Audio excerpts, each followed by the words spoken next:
Welcome to the Human Capital Innovations Podcast, your go-to source for personal, professional, and organizational growth and development. We hope you tune in often for all things people management, organizational development and change, organizational leadership, and social impact related. Maximize your personal and organizational potential with Human Capital Innovations Podcast.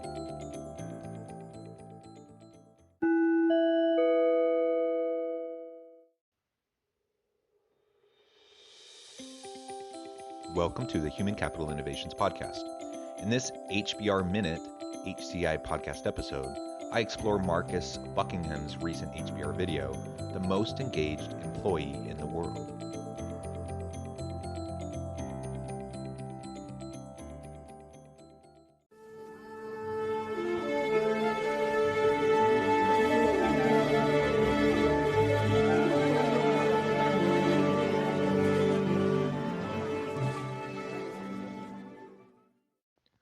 Welcome back to the Human Capital Innovations Podcast.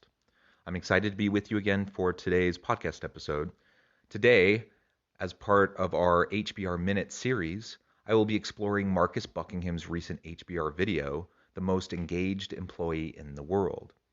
In this video, he talks about results from a 19-country study on employee engagement, where he looks at and creates a composite character around the factors that make us to feel engaged at work. And he'll go through all of that along with one of his colleagues to describe how we can better engage our employees when we're leaders, how we can create a more engaging environment, an environment where people can feel more motivated and do their best work. So I'm excited to have the opportunity to explore this and share some of my thoughts along with the research insights that they share. And I'll catch you on the flip side of this first clip. So let me tell you about Barbara. Barbara, it turns out, is somebody that you're really going to want to know because she is, in fact, the most engaged employee in the world.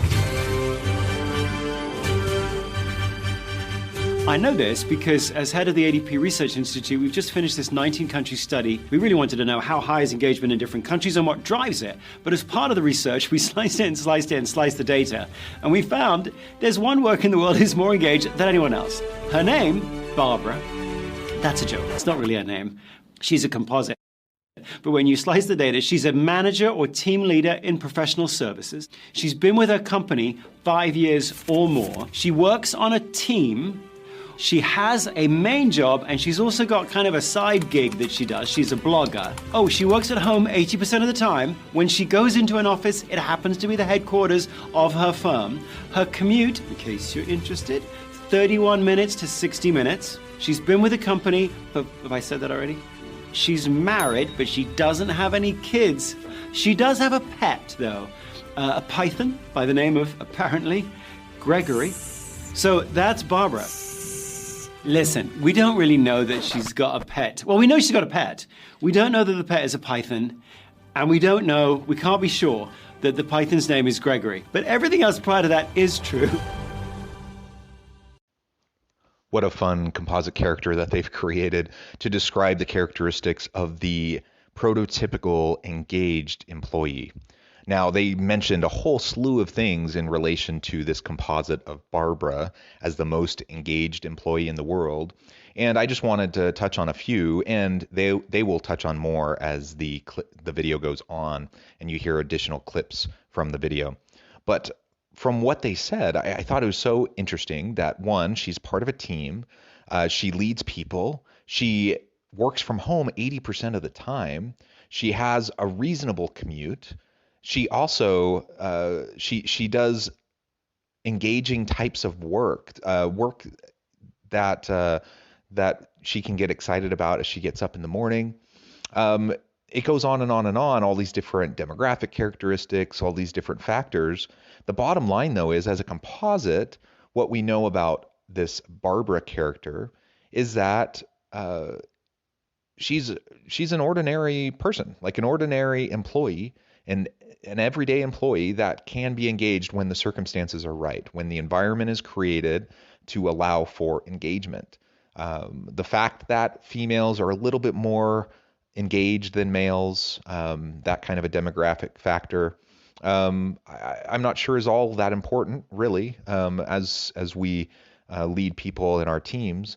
But if we recognize elements like allowing people the autonomy and the flexibility to work from home, but also feel connected with the workplace. So maybe a hybrid model, a hybrid approach where they can work from home 75, 80% of the time, but still come in for important meetings and collaborative opportunities.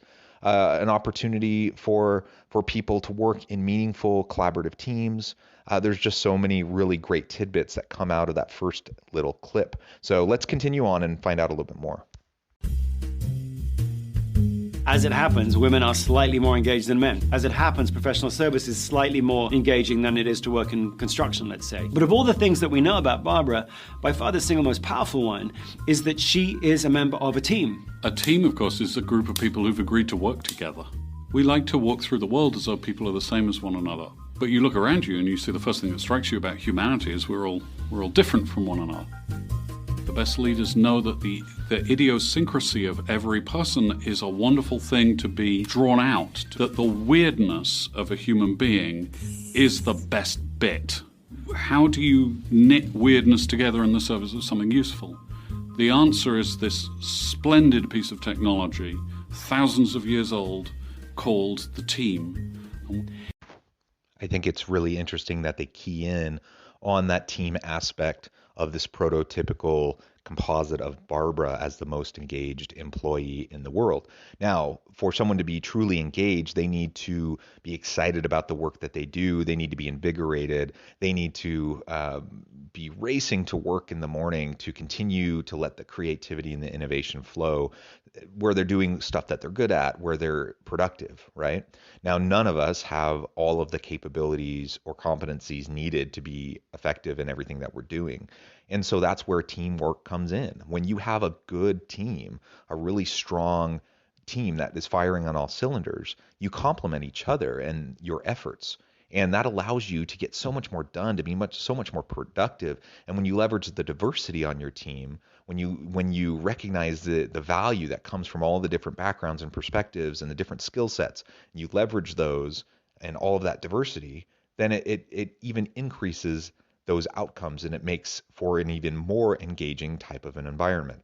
Now, interestingly, though, we know from not only this research that they're citing, but I've done a lot of research myself in the same area. I've done many, many studies, dozens of studies looking at countries around the world, as many as 37 countries related to the workplace experience of employees, employee engagement, satisfaction, and the various factors that drive those outcomes. And what I see over and over and over again is that relationships in the workplace matter. They matter a lot. And so when you have really high-performing teams, you have strong relationships where there's mutual accountability and trust. And that drives engagement and satisfaction.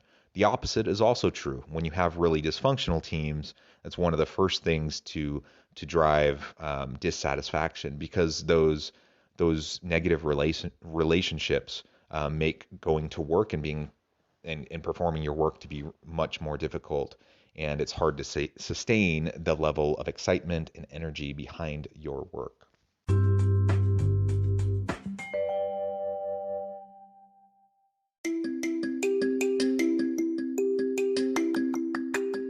I'm excited to announce the publication of my new book from HCI Press, Bluer Than Indigo Leadership: The Journey of Becoming a Truly Remarkable Leader. Early in my adult life, I learned about an Asian proverb that translates as bluer than indigo. If you think about the color indigo, it is a brilliant, deep, and vibrant blue, what some would call the bluest of blues. To have something that is bluer than indigo is rare and truly remarkable. Contrary to popular myth, there is no one-size-fits-all or cookie-cutter approach to effective leadership.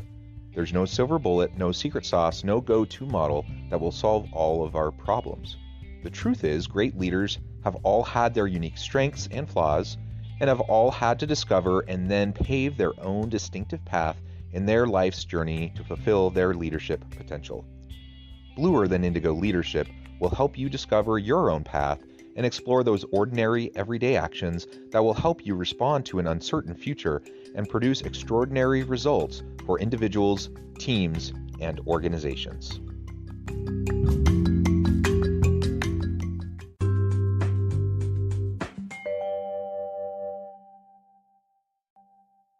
If you say you're part of a team, if you feel part of a team, you are twice as likely to be fully engaged at work.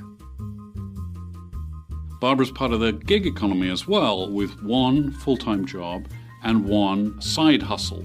Are there any lessons there for the world of work? The two most compelling reasons for people to be gig workers are, number one, that it gives them a greater opportunity to be in control of their lives. 25% of all gig workers around the world give themselves the same title, president.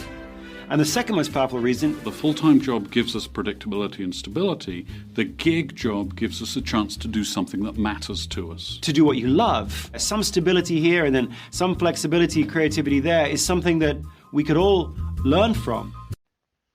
I love the focus on the side hustle.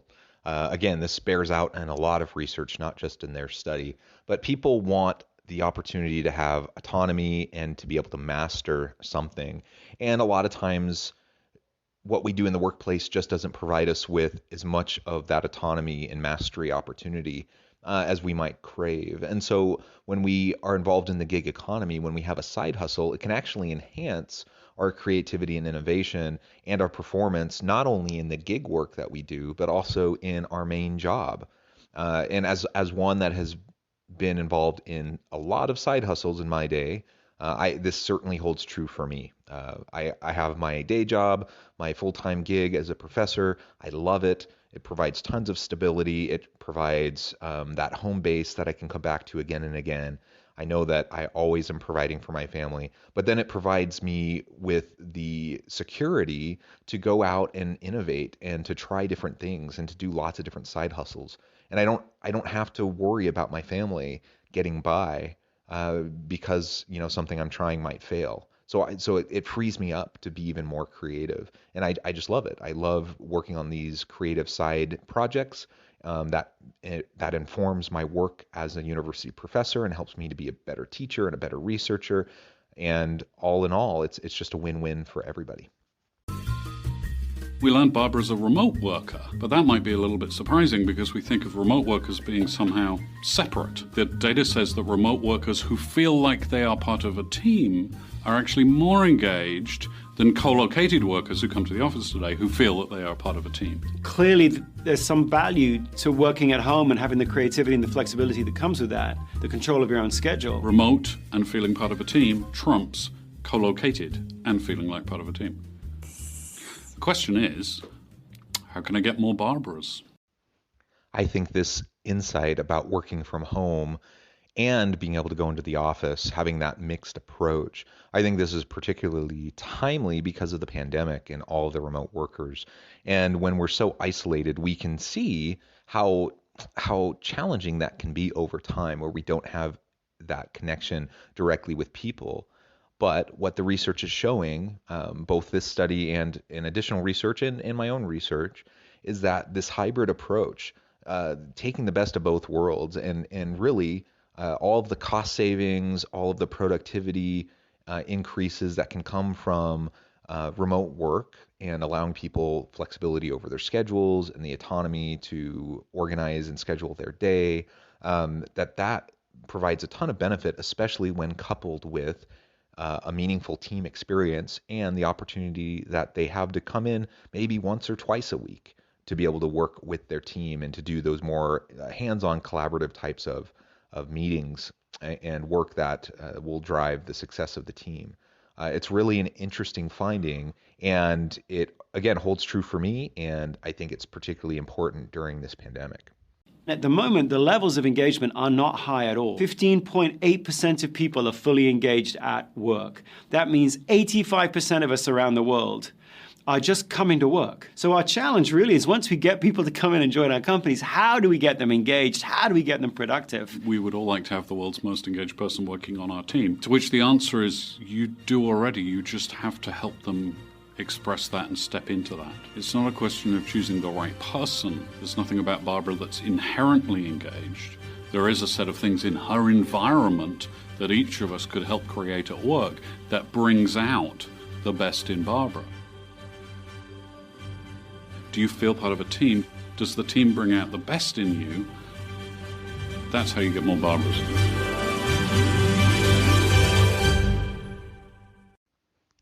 15.8. Let that number sink in a little bit. 15.8 of the global workforce is actively engaged in their work. That means near 85% are disengaged to some extent.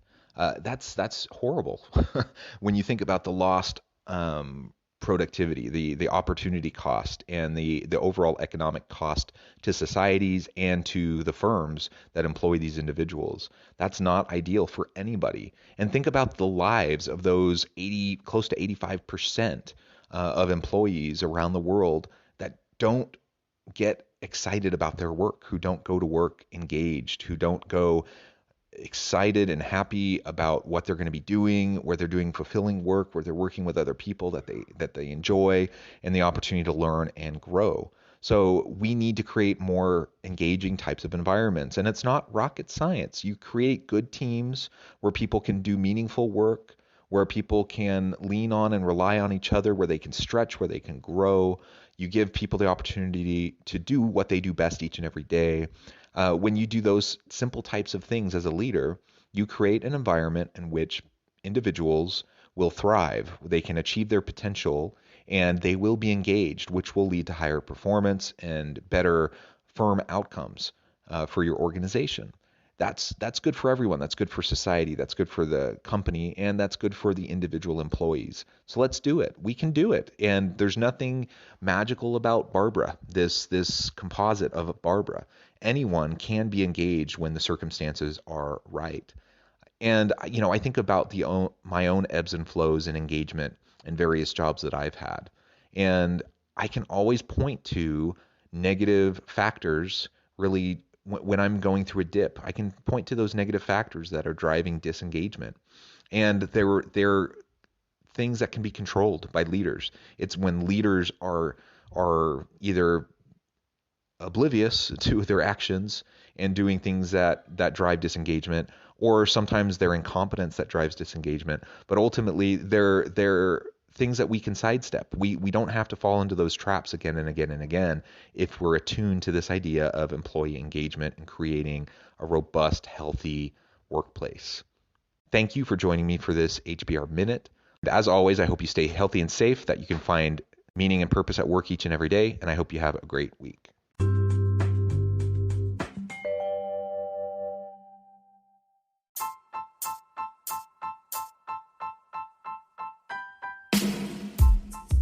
The alchemy of truly remarkable leadership. Ordinary, everyday actions that produce extraordinary results. Consider how the nature of work has shifted over the past 50 years. With increased globalization, rapid technological advancement, and the shift in economic composition, the average job of today looks very different than the average job of 50 years ago. What will the jobs and organizations of tomorrow look like? Moreover, what does this all mean for organizational leaders? What are the core competencies and capabilities of organizations and their leadership that are prepared for continued disruption and geopolitical and socioeconomic shifts? Regardless of what the future holds, increasingly, leaders need to be socially minded, data-driven, decisive, champions of talent, and disruptors of the traditional notions of leadership, teams, organizations, and work. The alchemy of truly remarkable leadership will help you to explore your own leadership competencies and capabilities and consider ways to apply and implement them into your workplace and personal life.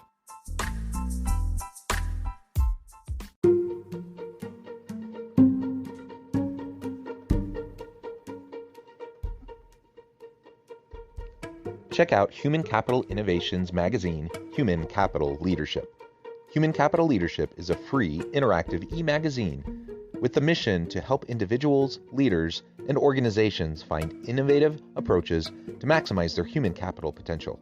We publish issues quarterly in August, November, February, and May. Take a look at the latest issue and let us know what you think.